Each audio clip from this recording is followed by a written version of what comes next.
विभव कुमार के साथ खड़े रहने का काम किया जा रहा है। लखनऊ से लेकर उनके घर पे वो पाए जाते हैं और उनको संरक्षण देने का काम आम आदमी पार्टी कर रही है। परंतु ऐसी कौन सी मजबूरी है जिसकी वजह से चंडीगढ़ के प्रत्याशी मनीष तिवारी खामोश, इंडिया अलायंस की बड़ी नेता प्रियंका वाड्रा जी खामोश, अखिलेश जी खामोश, ममता जी खामोश।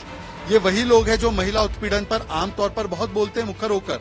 ऐसे मंत्री जिसने पूरे देश को शर्मसार किया है, ऐसे मंत्री को अपनी जगह पर होना चाहिए, जेल की सलाखों के पीछे, जो 21 वर्षीय बच्ची का एक नौकरी के लिए इस प्रकार से उत्पीड़न करते हैं। भ्रष्टाचार और दुराचार, यही आम आदमी पार्टी का शिष्टाचार और व्यवहार बन चुका है। आपने देखा होगा कि 15 दिन पहले स्वाति मालीवाल जी के साथ, जो राज्यसभा सांसद है आम आदमी पार्टी की, उनके साथ दुराचार मुख्यमंत्री के निवास पर होता है। उस पर 15 दिन से केजरीवाल जी चुप है। उल्टा पीड़िता का चरित्र हरण किया जा रहा है और विभव कुमार के साथ खड़े रहने का काम किया जा रहा है। लखनऊ से लेकर उनके घर पे वो पाए जाते हैं और उनको संरक्षण देने का काम आम आदमी पार्टी कर रही है। आज जो किस्सा सामने आया है कि एक 21 वर्षीय बच्ची का शोषण कर रहे थे पंजाब के ये मंत्री, और ये कोई पहला किस्सा नहीं है। लालचंद कटारूचक का भी किस्सा है जिसमें वो अनुसूचित जाति के बच्चों के साथ शोषण कर रहे थे। आज इस मामले पे एनसीडब्ल्यू ने संज्ञान लिया है। इस पर तो कांग्रेस पार्टी, जिनका पंजाब में आम आदमी पार्टी से अब हम आपके है कौन रिश्ता चल रहा है, मतलब कि उनका रिश्ता टूट चुका है, वहां पर चन्नी जी तो बोल रहे हैं, सुखपाल खैरा जी तो बोल रहे हैं, परंतु ऐसी कौन सी मजबूरी है जिसकी वजह से चंडीगढ़ के प्रत्याशी मनीष तिवारी खामोश, इंडिया अलायंस की बड़ी नेता प्रियंका वाड्रा जी खामोश, अखिलेश जी खामोश, ममता जी खामोश। ये वही लोग हैं जो महिला उत्पीड़न पर आमतौर पर बहुत बोलते हैं मुखर होकर, पर आज जिस प्रकार से उन्होंने चयनात्मक चुप्पी अपनाई है, इसका मतलब साफ है कि महिला सुरक्षा, महिला उत्पीड़न उनके लिए केवल राजनीति का एक हथियार है।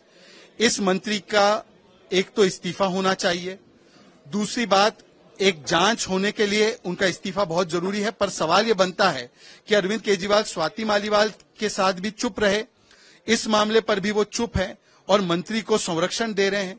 तो आम आदमी पार्टी का हाथ हमेशा महिला उत्पीड़न करने वाले ऐसे व्यक्तियों के साथ क्यों होता है, और ऐसे कई ऐसे उदाहरण सामने निकल कर आए हैं। इस पर आम आदमी पार्टी को भी और इंडिया अलायंस को भी जवाब देना चाहिए।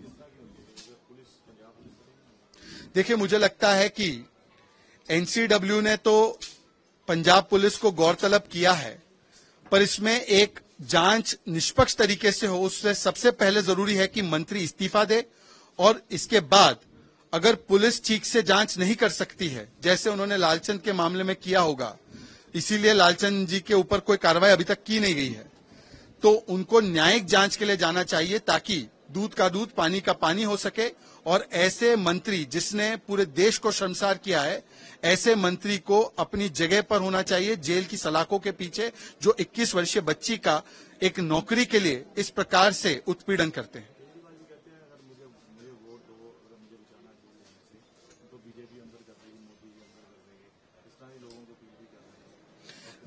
देखिए, मुझे लगता है कि उनको सुप्रीम कोर्ट ने रेंट पर राहत कुछ कंडीशंस के आधार पर दी थी, और उन कंडीशंस में जो चीजें लिखी थी, यदि वो उन चीजों का वायलेशन करते हैं और इस प्रकार की बातें करते हैं, तो मुझे लगता है कि ये उच्च न्यायालय के जजेस के विवेक पे होना चाहिए कि ऐसी बातें करने के लिए और जेल जो उनको राहत मिली है उसके कंडीशंस को वायलेट करने के लिए उनके ऊपर क्या किया जाना चाहिए कार्रवाई, ये तो जजेस को देखना चाहिए।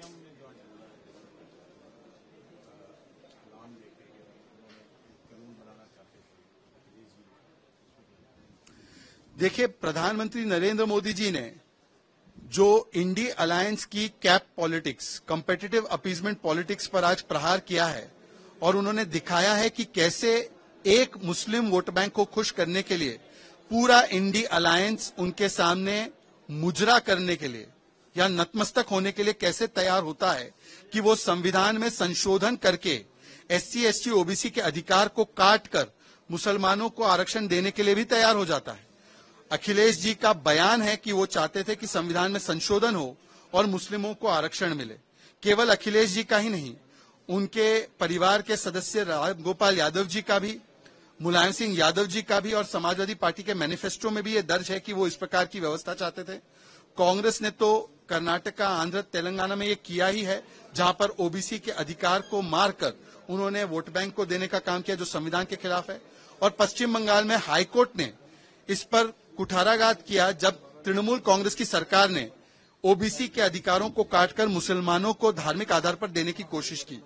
मुझे लगता है कि आज उनको स्पष्टता से बताना चाहिए कि यदि वो संविधान के साथ है, यदि वो आरक्षण के साथ है जैसी व्यवस्था है, तो धार्मिक आधार पर आरक्षण नहीं देंगे और ओबीसी एससी एसटी के कोटे से काटकर नहीं देंगे।